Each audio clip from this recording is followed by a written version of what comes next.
แล้วก็ร้องปีหยบได้ไง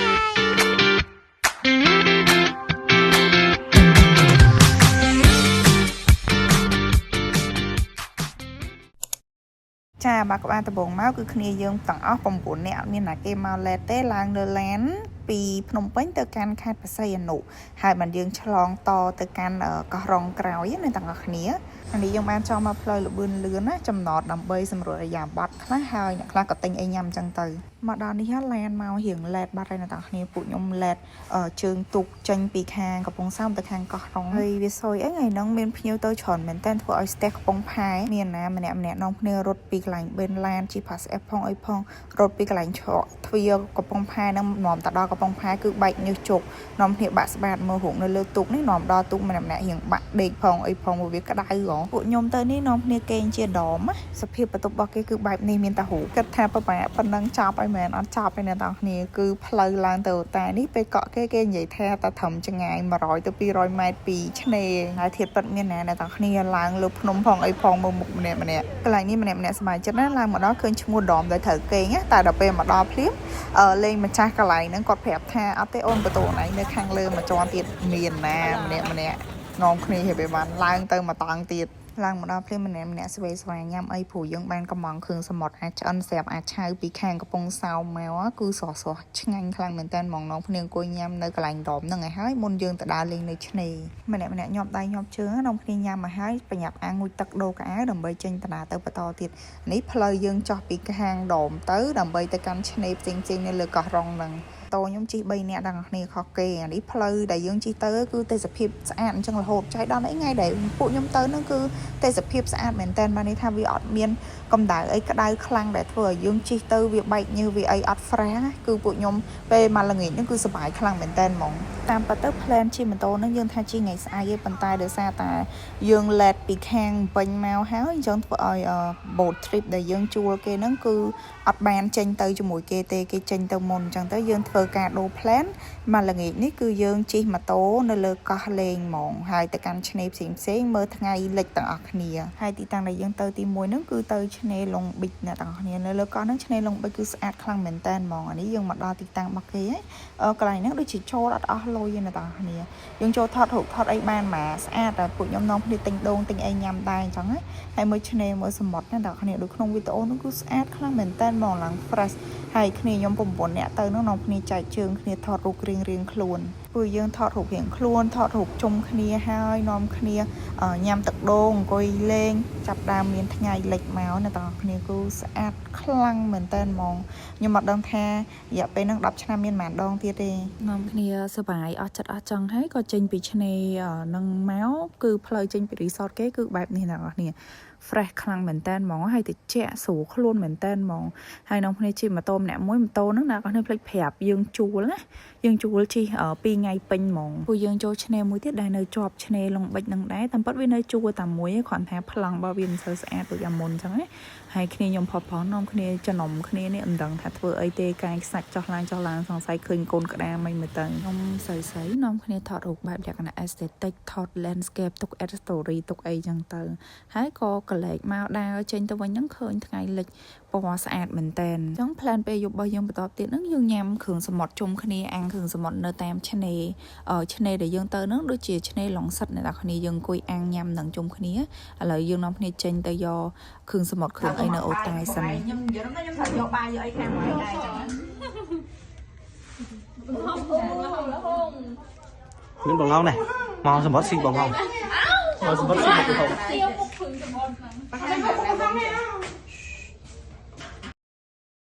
កន្លែងនេះខ្ញុំបានទេទៅ confirm នៅកន្លែងឆ្នេរនឹងឲ្យគាត់ធៀម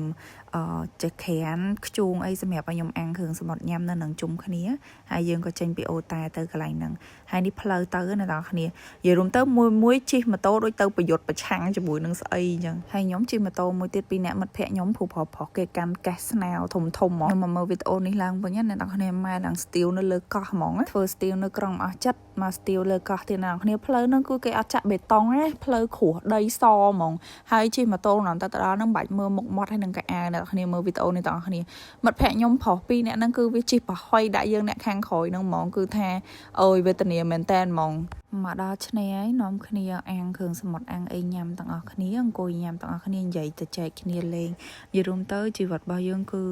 អាមឡងពេលដែលយើងជុំគ្នាមួយមិត្តភក្តិហ្នឹងគឺជាពេលវេលាដែលមានតម្លៃបំផុតសម្រាប់ខ្ញុំអូនិយាយចង់អួតដើមកពួកនឹងវាឆាញ់ងាប់ហ្នឹងគ្នាគេជុំមិត្តភក្តិអាចត្រឹម2 3នាក់អីចឹងទៅតែគ្នាខ្ញុំអត់ទេរកគ្នាបានត្រូវដៃណាស់10នាក់ជាងគឺដើរចូលគ្នាទាំងអស់ហ្មងអូភ្លេចប្រាប់អ្នកគ្នាគេមាន fire show ដែរនេះទាំងអស់គ្នាមិត្តភក្តិខ្ញុំមួយខនឃើញរត់ឈប់ញ៉ាំអីទៅមើលអា fire show នឹងទាំងអស់គ្នាយើងអង្គុយប្រហែលជាដល់ម៉ោង10កន្លះ11មេឃរៀងភ្លៀងក៏សម្រាប់ចិត្តចេញមកឲ្យតែគេងព្រៀងសម្រាប់ថ្ងៃទី2 អត់ពេកថ្ងៃទី2អេតើមកតិចទៀតលេងបានគេចាញ់រួចនេះអូខេចាប់ឈឹងមកអត់យើងបាយវឹមទៅបាយមែននៅស្គាល់ផ្លូវក៏ទៅស្គាល់អត់ទៅមកទៅបាយណាលេងណាគិតសិននេះបាននិយាយទៅថ្ងៃទី2ហ្នឹងម្នាក់ excited រឿងទៅ boat trip ហើយយើង join activity ជាមួយនឹងពួកគេនៅលើទូកនឹងខ្លាំងមែនតើហ្មងប៉ុន្តែចុងក្រោយវាបានតែការរំពឹងទុកឲ្យវាអត់ដូចអីដែលយើងរំពឹងទេខ្ញុំ detail អ្នកប្រាប់ដល់គ្នាថាវាមានរឿងអីខ្លាំងនៅលើទូកហ្នឹងឥឡូវនេះម្នាក់គ្នាមើលផ្លូវដែលពួកខ្ញុំរកកន្លែងទៅញ៉ាំ breakfast ហ្នឹងណាផ្លូវពិបាកវេទនាមែនប៉ុន្តែទៅដល់កន្លែងគេគឺស្អាតរបស់គេ relax របស់គេមែនខ្ញុំទៅនេះគឺខ្ញុំមើលតាម review TikTok ដែរណាដូចជាឈ្មោះ Lily restaurant អញ្ចឹងហើយគេមានតាំង brunch breakfast បែបអឺរ៉ុបបែបខ្មែរអីក៏មានដែរហ្នឹងហើយនេះថតជុំវិញកន្លែងហ្នឹងឲ្យអ្នកទាំងអស់គ្នាមើលយើងអង្គុយ fresh នៅដងផែកកងកាងអញ្ចឹងនិយាយទៅថ្ងៃទី2ពេលព្រឹកហ្នឹងគឺម្នាក់ chill សប្បាយថតរូបលេងធ្វើ outfit check អូនិយាយរួមទៅគឺ enjoy ខ្លាំងមែនតើហ្មងពុទ្ធសាតែនៅលើហ្នឹងគឺយើង fresh ហើយយើងដូចតម្លាក់ចោលការងារទាំងអស់យើងនៅជុំគ្នាមួយមិត្តភក្តិចំណាយពេលជុំគ្នាអញ្ចឹងប៉ុន្តែ everything has come to an end នៅពេលដែលយើងចេញទៅ boat trip ជុំគ្នាធម្មតាយើងដើរជុំគ្នាមកមិត្តភក្តិដឹងតែសប្បាយត្រូវអត់ប៉ុន្តែបើម្នាក់អាចខ្មៅឈ្មោះពូមែននេះវិញគឺសប្បាយលើសចាសប្បាយខុសគេខុសឯងខ្ញុំរហូតតាំងពីឡើងទូរហូតដល់ចប់ trip និយាយទៅជីវិតមួយនេះចង់ធ្វើ outfit check ថតរូបម្នាក់ឯងអត់បានជោគជ័យដោយសារវាមានកម្ពូលមនុស្សនៅចិត្តខ្លួនច្រើនពេកឃើញទេដោយសារពួកខ្ញុំខ្លាចឡែតចង់អត់ជិះកាយៈទេនាំគ្នាចេញមកជិះមើលភូមិគេតិចតួចតាមផ្លូវហ្នឹងទៅចាជិះតាមផ្លូវនេះគឺថាជួប twin របស់មិត្តភក្តិខ្ញុំអត់ដែលស្គាល់គេទេតែ outfit ដូចគ្នាបេះបិទតែម្ដងចាហើយនេះនៅតាមភូមិគេនៅទាំងគ្នាមានវត្តមានអីនិយាយរួមប្រជាជនរស់នៅដូចយើងនៅតាមខេត្តតាមស្រុកភូមិធម្មតាអញ្ចឹងណាឥឡូវនេះពួកខ្ញុំមកដល់ឆ្នេរមួយទៀតហើយនៅទាំងគ្នាតែខ្ញុំអត់ចាំឈ្មោះទេខ្ញុំចង់និយាយពីការញ៉ាំនៅលើកោះរ៉ុងនឹងទៀតនៅទាំងគ្នាបើចង់បានសមុទ្រស្រស់ល្អហើយតម្លៃធូរអ្នកទាំងគ្នាទិញពីខាងកំពង់សោមទៅវិញនឹងជាជំរើសល្អបំផុតហើយចាំយើងយកឲ្យគេសោះធ្វើម្ហូបនៅលើកោះបានសម្រាប់ខ្ញុំហ្មងខ្ញុំអត់ recommend អ្នកគ្នាទៅជា boat trip ជុំគ្នាជាមួយនឹងគេទេសុខចិត្តជួលទូក private ទៅវិញល្អជាងអ្នកពួកខ្ញុំទទួលបានបទពិសោធន៍អត់ល្អទេនៅលើ boat trip នេះទី1ទៅលើបញ្ហាម្ហូបគឺអត់មានម្ហូបឲ្យភ្ញៀវគ្រប់គ្រាន់ទេខ្ញុំដោយសារតែពួកខ្ញុំញ៉ាំច្រើនចឹងពួកខ្ញុំអត់អាចទុកចិត្តទូកបានទេខ្ញុំបានខ្ចប់ប្រភេទគ្រឿងសមុទ្រយកទៅញ៉ាំលើទូកខ្លួនឯងគុំអីហ្នឹងអត់មានអីញ៉ាំទេខ្ញុំគ្រាន់តែជន់លើទូកហ្នឹងខ្ញុំមានអារម្មណ៍ថាអត់ស្រួលហ្មងអាចសួរមិត្តភក្តិខ្ញុំបាន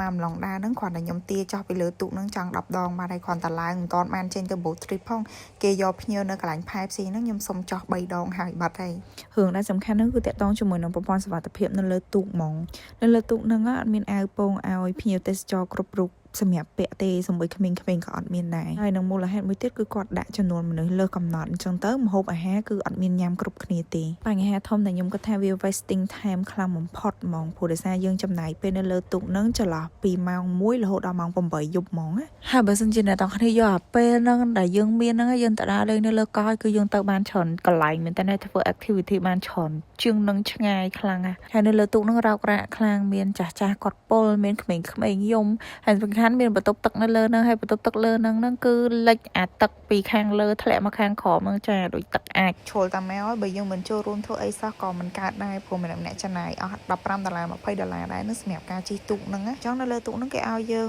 ហែទឹកមើលផ្កាថ្មស្ទូចត្រីលេងសាច់លេងបាល់អីនៅសមុទ្រអញ្ចឹងតើនេះគ្នាខ្ញុំនាំគ្នាស្ទូចត្រីចាតែពីអ្នកនេះស្ទូចអត់បានទេស្ទូចបានមួយឡុង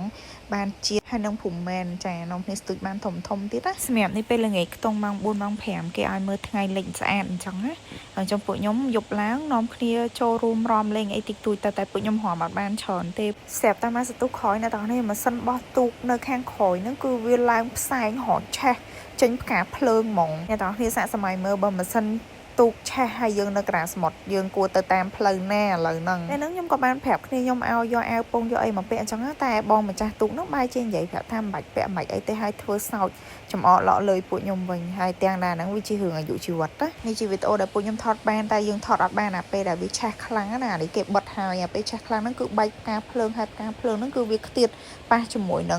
nâng chơi tục nâng mỏ này đặc này cứ việc cũng thành phơi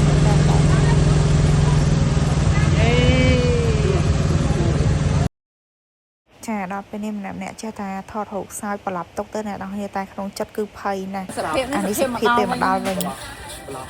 chà đau bao nhiêu nữa hiện bạn đi hiện pay rồi hơi xanh tu của bông hồ hiện payไปเอาโป้งเหรอ ร้านคือโยไอโฟนมันเก่ง chà hay ôi nhưng mà xong vậy cha tung nó hiện nôm kia là một tắc đô eo hai mà nè clean có mẹ cho tha chân tay nhâm ở Western food ដូចជា pizza burger អីហ្នឹងទៅហើយយើងរកបានហាងឆ្ងាញ់ទៀតណាបងប្អូនគ្នាយើងខ្លះក៏អត់មានកន្លែងដើរតទីទេគេងនៅកន្លែង hostel ហ្នឹងអ្នកទាំងគ្នាក៏ថាមានរឿងភ័យតែប៉ុណ្្នឹងមែនចាអត់ចាប់ឲ្យភ័យដល់ទីបញ្ចប់ចាថ្ងៃជិះទៅវិញក៏មានព្យុះភ្លៀងដែរចានេះសកម្មភាពចេញទៅវិញណាបងប្អូនអូវ៉ាលីពី hostel ខាងលើភ្នំនឹងចុះមកក្រោមខ្ញុំចេញពីកោះរ៉ុងបានប្រហែលពាក់កណ្ដាលសមុទ្រហ្នឹងអ្នកទាំងគ្នាមានព្យុះភ្លៀងផ្ទះបាញ់នៅចិត្តហ្នឹងឆ្វេងស្ដាំភុងផាំងហូកហ្នឹងទៅចាម្នាក់ស្លេកមុខអស់ហើយអត់ហ៊ានមាត់កអីទេបាទនៅក្នុងចិត្តវិញបនព្រះសំពះទេវតាអស់ហើយចាទីបំផុតពួកយើងក៏បានមកដល់កំពង់សោមដោយសុវត្ថិភាពនៅមេឃភ្លៀងហៅអីញ៉ាំបានចូល Starbucks ចូលអីចឹងទៅថតរូបលេងជុំគ្នាក៏ដល់ម៉ោងឡើងមកកាន់ភ្នំពេញវិញអត់អស់ចិត្តបានឆ្លៀតហើយគ្នានៅភ្នំពេញញ៉ាំអីជុំគ្នាបញ្ចប់ទ្រីបទៀតចាអូខេចឹងដំណើរកំសាន្តទៅកាន់កោះរ៉ុងរបស់ពួកខ្ញុំគឺមានតែប៉ុណ្្នឹងទេសង្ឃឹមថាឆ្នាំក្រោយពួកយើងនឹងមានទ្រីបមួយទៀតហើយចេញបាន vlog មួយទៀតអ្នកនរគ្នាប៉ុន្តែសង្ឃឹមថាទៅជើងនេះអត់រោករាក់ដូចទៅកោះរ៉ុងនេះទេ Bye bye see you next time